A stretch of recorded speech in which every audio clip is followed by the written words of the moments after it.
Perfeito. 18 horas, então, a gente começa agora, né? Obrigado pela presença de todos. Mais um evento, né, de Live 30 do Celint. Hoje, o assunto, né, é a contabilidade e a auditoria no âmbito da governança. Debateremos aqui, colocaremos energia para poder entender quais são as competências e os conhecimentos técnicos, né, que um conselheiro deve ter para poder performar o tema, né, de modo contributivo e diferenciado. Para debater o assunto, eu convidei o Gaspar Carreira, que é mestre no assunto, é sócio do Celint, é conselheiro no Celint, né, e é dono da cadeira, né, desses temas na nossa formação FIM, né, Finanças para Conselheiro. Né? Então, Gaspar, deixo contigo para fazer a sua introdução e logo em seguida a gente entra com o nosso bate-papo. Obrigado, Yuri. Bom, acho que a maior parte de vocês me conhecem, o Yuri já apresentou, para a gente não investir muito tempo na apresentação. Eu sou conselheiro há 10 anos, né? Sempre trabalhei na área financeira, não sou contador, sou economista, mas dada a necessidade como executivo e como conselheiro, né, a gente tem que sempre se aprofundar em várias matérias. Então, a contabilidade, gestão de riscos, de auditoria é algo que eu me aprofundei e procuro exercer no meu dia a dia como conselheiro de administração, consultivo ou conselheiro fiscal, né? E o que a gente vai falar aqui é sempre baseado na minha experiência, tanto em empresas de capital fechado, que eu acho que é o maior foco nosso aqui, mas também em companhias abertas, que precisa ser quase que um benchmark para a gente, né? As melhores práticas da companhia aberta, a gente trazendo para companhias fechadas. Vamos lá, Yuri. Perfeito, bacana. Obrigado, Gaspar. Então, a gente começou a live gravando, né? Então, se alguém tiver algum impedimento, por favor, nos informe por e-mail, que a gente vai dar o devido tratamento para o dado, né? Tanto o meu LinkedIn quanto o LinkedIn do Gaspar está disponível aí no chat, né, para que vocês possam consultar e adicionar, né? As perguntas são muito bem-vindas, enriquece demais o debate, né? Então, por favor, coloque as suas perguntas no chat e no momento devido a gente traz a baila para a conversa, né?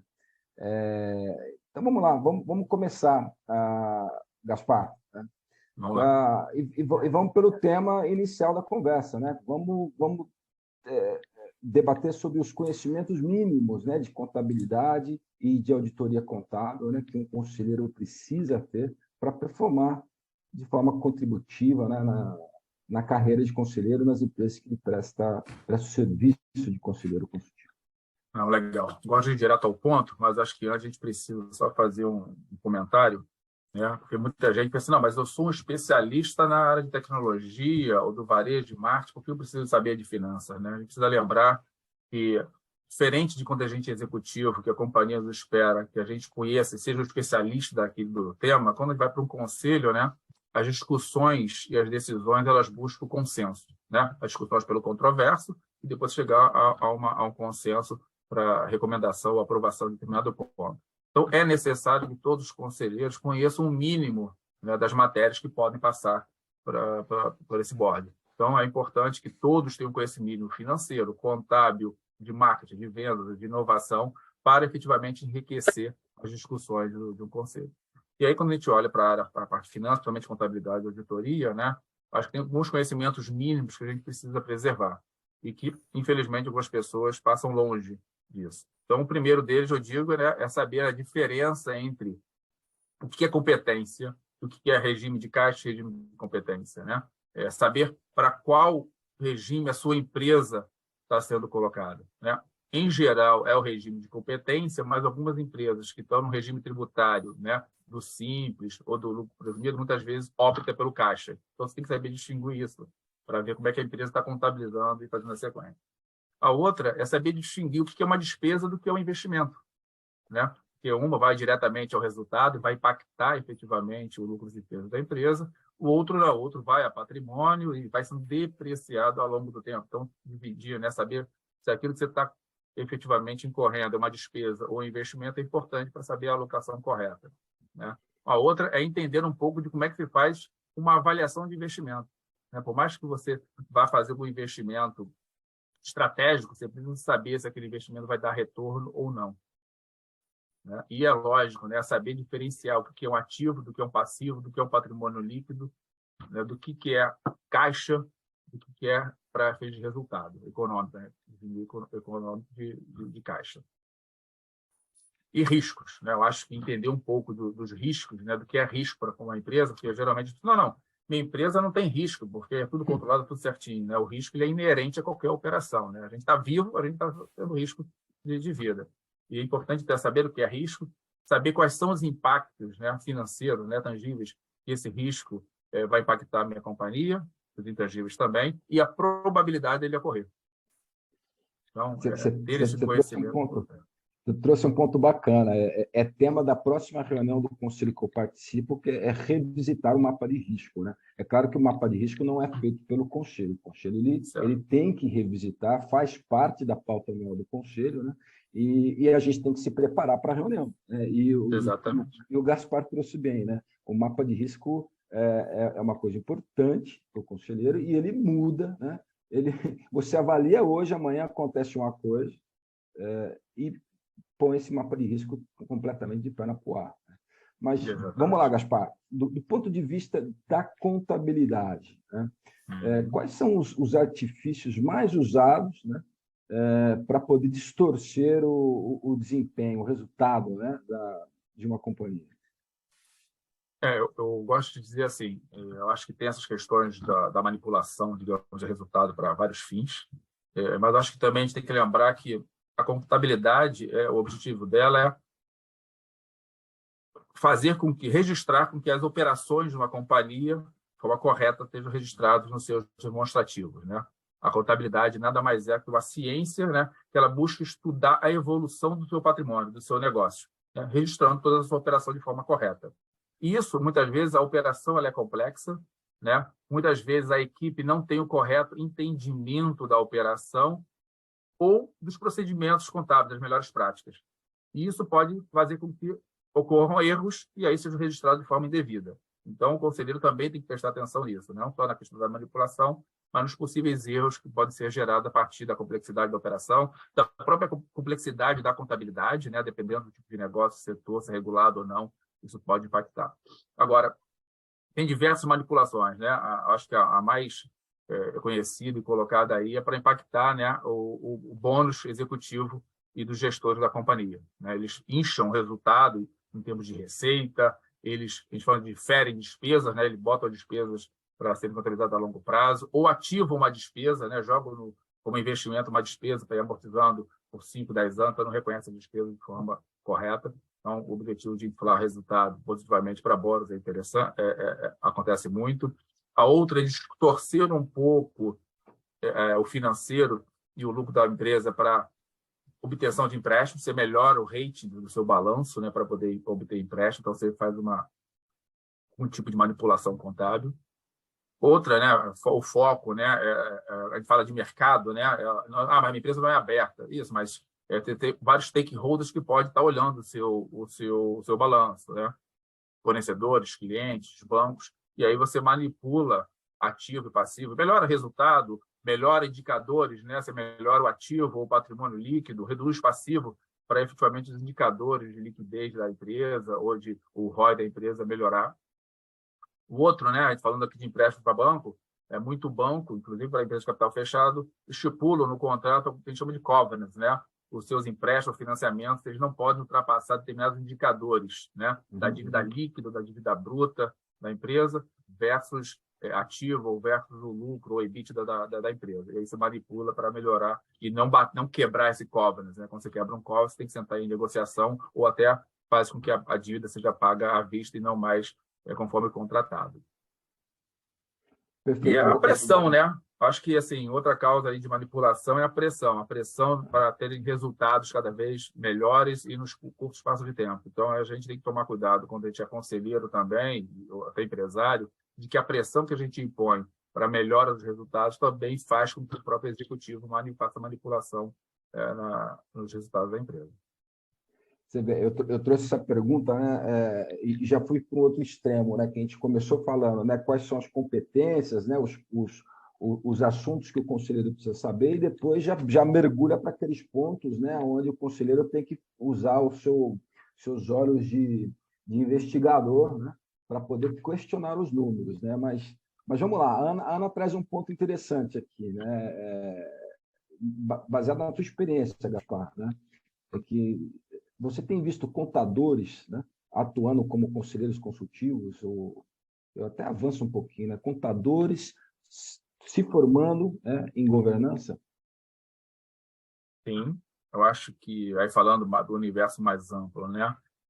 Os contadores, seja a primeira formação, uma segunda formação, eles atuam muito principalmente em conselhos fiscais ou em comitês de auditoria, dado o conhecimento técnico, né, que eles têm, mas com certeza, né, outro dia eu tive a possibilidade de conversar um pouco sobre governança numa turma de formandos de contabilidade da UERJ aqui no Rio de Janeiro, e os alunos já efetivamente tinham na cabeça de poder trabalhar, sim, em conselhos. Então, a resposta, Ana, é sim. Eu acho que cada vez mais contadores, administradores, engenheiros, eles têm, né, buscado essa visão mais estratégica, né, no longo prazo para trabalhar em conselhos consultivos ou conselhos de administração.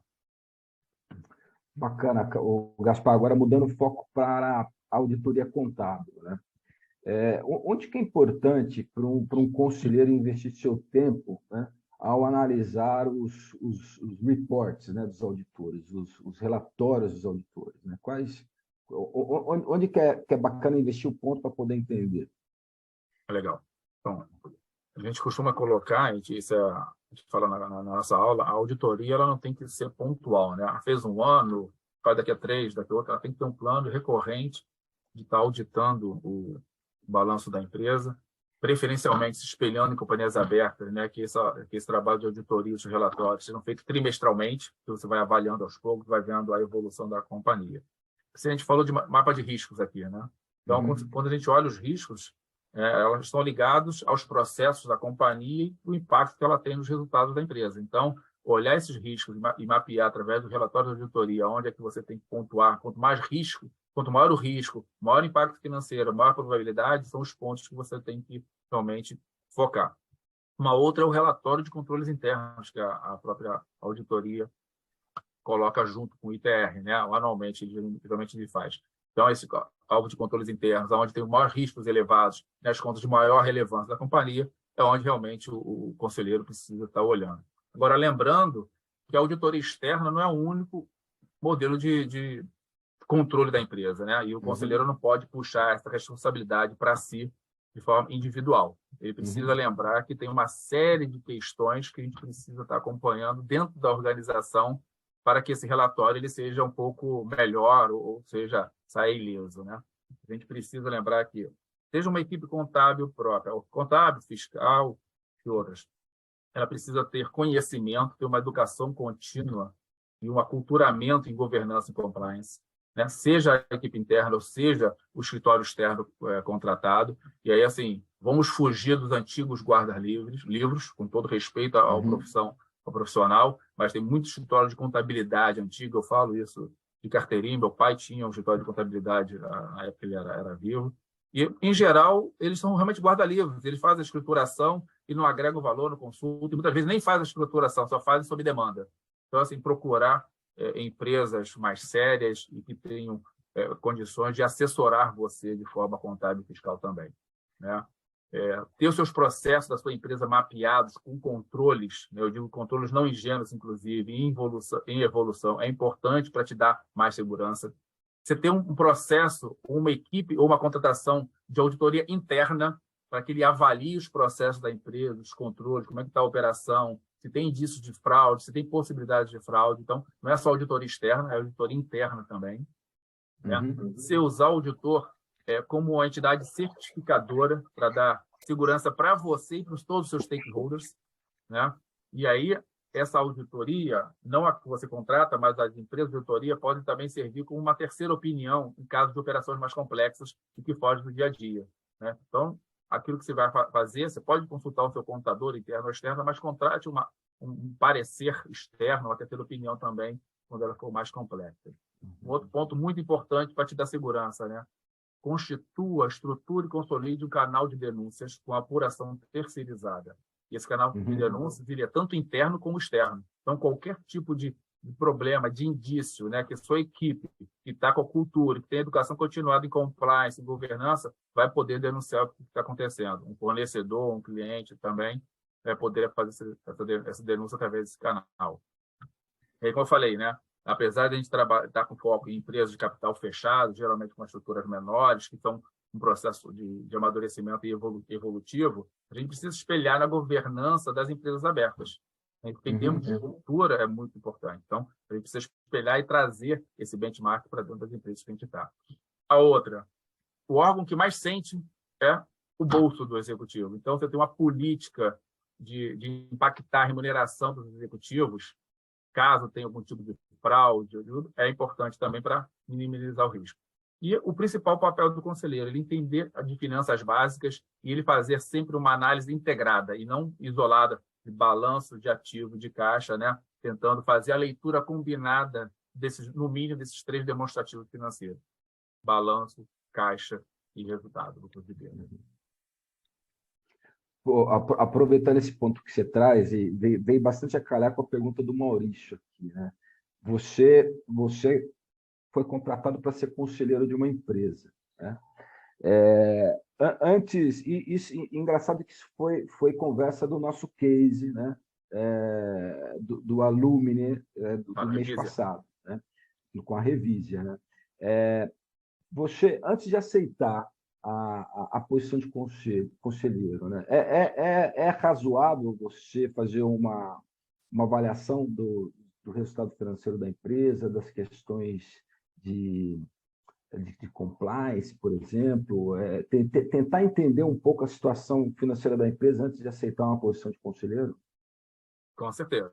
Isso é mais fácil em companhias abertas, uma vez que as informações são públicas e, com certeza, auditadas. Nem sempre isso é segurança. A gente está vendo recentemente alguns problemas que algumas empresas de auditoria externa já tiveram e estão tendo, são outras, né? Teve a Price há um tempo atrás com a Petrobras e teve a KPMG agora, acho, na China. Mas na segurança, mais é importante. A companhia fechada é mais difícil, né? Mas algumas companhias fechadas também divulgam os seus resultados. Acho que você, como conselheiro, pode solicitar os balanços, os balecetes e questionar na entrevista a saúde financeira da empresa, fazer as perguntas certas como um bom conselheiro na hora de um processo para poder entender como é que está a situação. E aí, assim, né? Uma vez que você tem um contrato, uma vez que você entrou, se a realidade for diferente daquilo que foi te apresentado, renuncie, não fique. Por isso a gente tem que ser independente. Perfeito, bem lembrado. É bom negociar um contrato que ambas as partes podem terminar sem grandes emoções, né? Exatamente. A partir do momento que, olha, não faz mais sentido continuar junto, né? É bom fazer a desconexão, né? Isso. Yuri, eu acho que é importante a gente colocar que, assim, em geral, isso é um vício, né, quando você trabalha como CLT, executivo, né, geralmente você é entrevistado, você é passivo nas entrevistas. Né? A gente tem que mudar isso, não só como gestor, como executivo, mas como conselheiro, principalmente. A gente tem que entrevistar também o empresário, quem estiver nos contratando como conselheiro, para entender como é que é a empresa. Né? E não só na parte financeira, né? Em todo o seu bordo de atuação, no seu setor, na tecnologia empregada. Lembrando que a gente, como conselheiro, a gente vai falar só de finanças, tem que falar de tudo. Então, a gente tem que fazer as perguntas, né? Nós temos que entrevistar a empresa, né, a respeito de tudo aquilo que o conselho, né, precisa saber. O conselheiro precisa saber planejamento estratégico, né, orçamento, tecnologia, e-commerce, gente, autoridade da governança, modelo de gestão.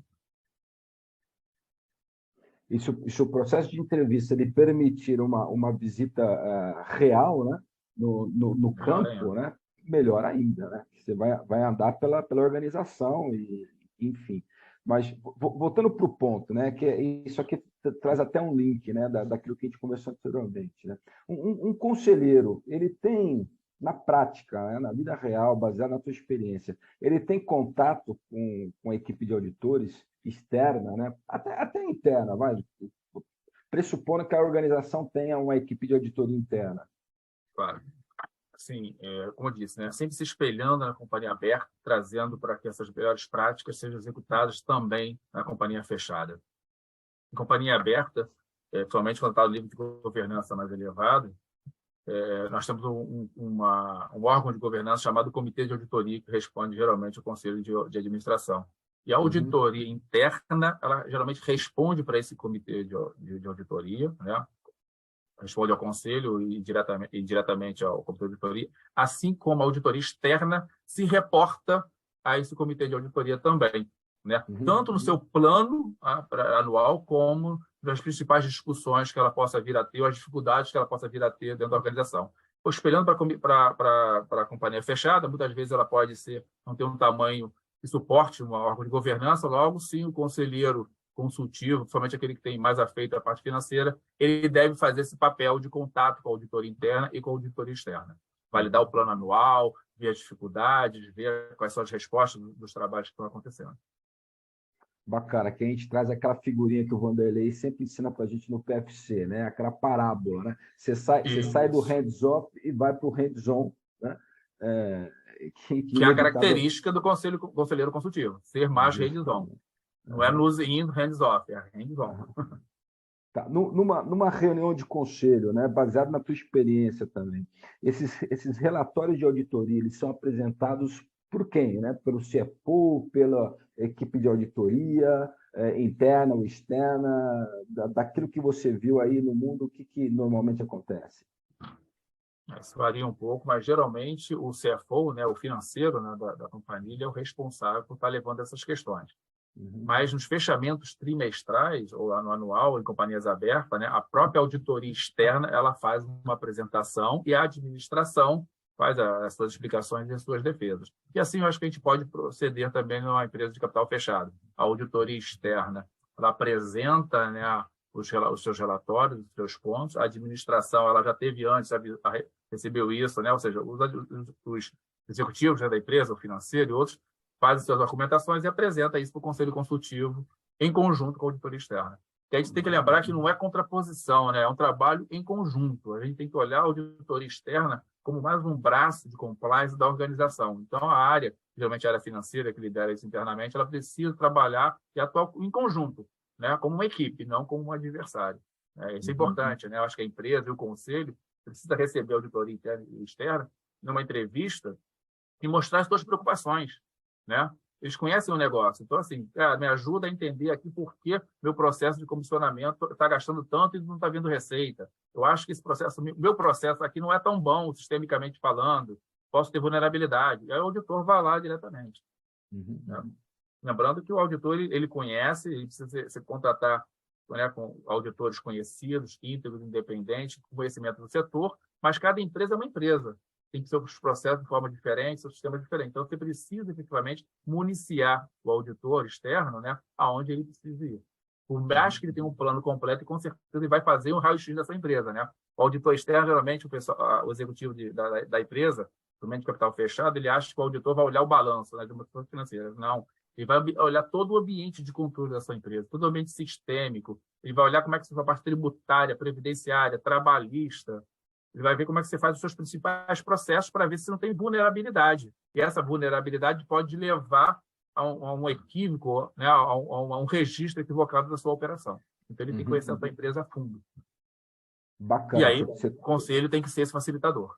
Você trouxe o ponto. Essa vulnerabilidade, né, ou essa, vamos chamar de inconsistência ou irregularidade e tal, ela é convertida numa não conformidade, menor ou maior. Né?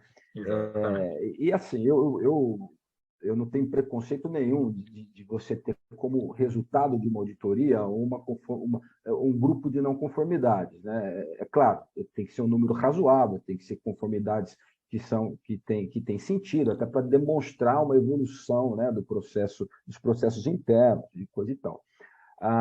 Considerando que a auditoria ela produziu um volume de não conformidades, né? Essas não conformidades elas são tratadas no mundo operacional, né? Mas o conselho acompanha a evolução da tratativa dessas não conformidades. É usual ter isso na pauta anual de conselho?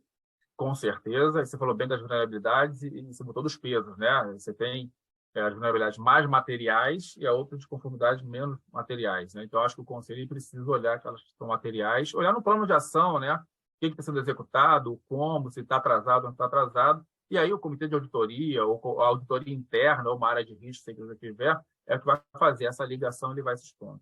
Agora, lembrando, assim, que a gente geralmente olha aquilo que é de alto valor, né, ou de alta probabilidade. Os cisnes negros estão naqueles de alto valor e de baixa probabilidade de acontecer, que ninguém olha, quando acontece, estraga. Ah, mas isso não acontece. Vamos olhar aí a Vale, que é público, né?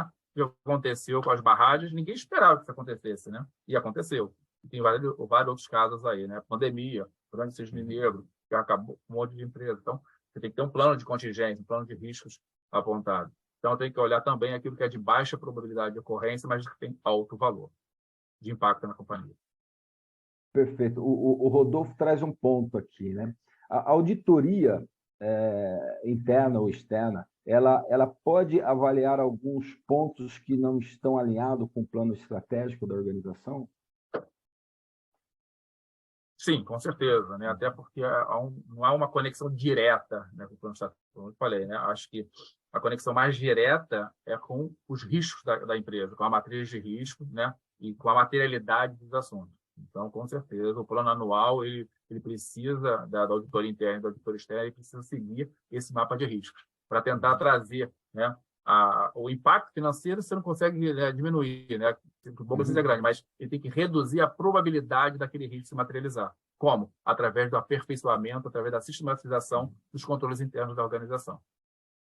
O Eduardo traz um ponto aqui, eu vou fazer uma construção de cenário, né? Antes de trazer a pergunta dele, né? Assim, então, Eduardo, considerando que, né, que o conselheiro ele receba os materiais aí com 5 dias úteis de antecedência antes de uma reunião de conselho, para poder ele se preparar, estudar e ir para a reunião de conselho para poder tratar aquilo que é pontual, é relevante, né? Até para que a reunião não se estenda, né? Mas o Eduardo traz a seguinte pergunta, né? Qual o grau de aprofundamento da análise desses relatórios de autoria numa reunião de conselho? Mas aí você usa esse cenário que eu trouxe aí como background. Porque então, imagina se você não tem isso na mão, né? Se você vai deixar para analisar isso durante a reunião, você imagina o que acontece. Né? Não é durante a reunião, é antes e ao longo, né, de todo o teu trabalho que você tem com a empresa, que não é só uma vez por mês, que não é só uma vez por trimestre, né? Mas, como a gente falou, acho que a gente tem que olhar a forma da graduação, né? Aquilo que é de alto impacto para a organização, aquilo que a empresa não está conseguindo resolver da Casa de Controles Internos da auditoria, é o ponto que eu acho que o conselho tem que atuar. Né? Se você está vendo que o plano está sempre de alto impacto, está sempre atrasado, não está conseguindo resolver, é algo que você tem que analisar e questionar a organização, né? Por que ela não está conseguindo. Acho que não tem que se aprofundar no nível operacional, senão você começa efetivamente a atuar como um executivo, que é uma tendência que muitos conselheiros têm. Né? Então, acho que você tem que questionar os motivos e as causas que aquilo está acontecendo. Seja porque aconteceu o risco, ou seja porque não está sendo conseguido mitigar através dos controles.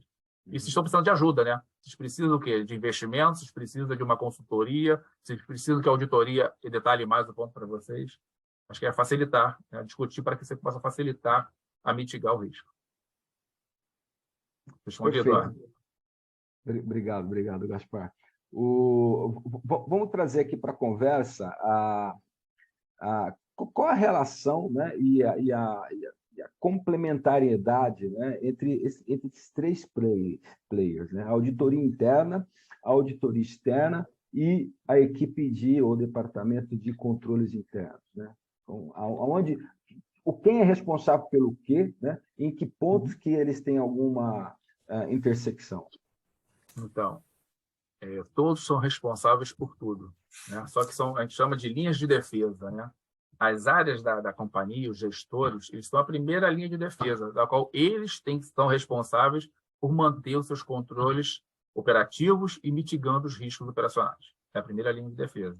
Depois você tem uma área de risco, de áreas de controles, que é a segunda linha de defesa, né? Para que ele vá periodicamente, questione, verifique se os controles estão funcionando. A auditoria interna é a terceira linha de defesa, né? Ele vai auditar para ver se está funcionando e como está funcionando, né? Se está funcionando realmente.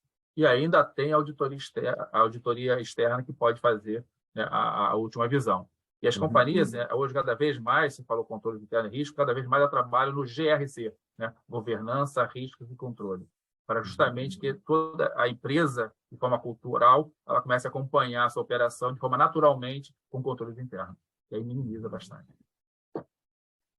Perfeito, Gaspar. Obrigado, turma. Infelizmente, temos um minutinho aqui para fechar. A conversa vai rápido mesmo e as perguntas de vocês ajudam bastante no desenvolvimento do nosso debate, né? Mas a próxima turma de FIM, né? Finanças Estratégicas para a Governança, começa agora no dia 4 de outubro, né? São 4 quartas-feiras, né? Sempre das 8 às 10h15 da manhã, com diversos professores, Gaspar, e a turma Jorge também como professor, né, nesse curso, né? Gaspar, muito obrigado aí pela sua disponibilidade, doar seu tempo e seu conhecimento, né? Já entrego a palavra para você fazer sua despedida, depois você me devolve aqui para eu falar as últimas coisinhas aqui do script. Legal. Eu agradeço a Yuri por mais esse convite e coloco à disposição de todos os participantes. Agradeço a presença de vocês também. Eu acho que a gente conversou aqui isso para ratificar, né? O conselheiro, ele não tem que só durante a reunião achar que ele, através dos relatórios e das DFs, vai entender de tudo e vai saber de todos os riscos, né? Ele precisa garantir que a empresa tenha tudo aquilo que a gente conversou aqui, né?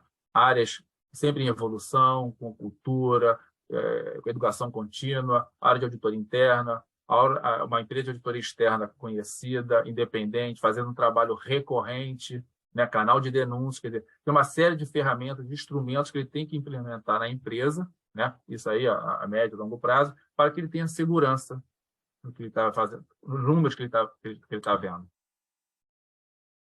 Obrigado, Gaspar. Na próxima live, né, na semana que vem, João Teixeira, conhecidíssimo aí do Alex Altimari, né, vai estar comigo aqui falando de governança e a estruturação do patrimônio familiar, né? Traduzindo isso para o português que todo mundo conhece, são as famosas holdings familiares e administrações de bens, né? É um tema que incorpora ao portfólio de educação do Celint, é uma formação que vai estar disponível aí no dia 17/11, né? Então, em breve, as inscrições vão estar disponíveis e o instrutor é o João Teixeira, que vocês vão conhecer semana que vem, né? Yuri, você falou um ponto que me chamou, um outro ponto que é de preocupação para todo conselheiro. E acontece muito nas empresas de capital fechado. A confusão entre as despesas de pessoa física e pessoa jurídica. Isso é algo que o conselheiro tem que estar muito atento. O Alex já está rindo ali. Acontece muito e a gente tem que saber, né? Mas eu sou o dono da empresa, tenho que pagar minha despesa. Não, não é assim.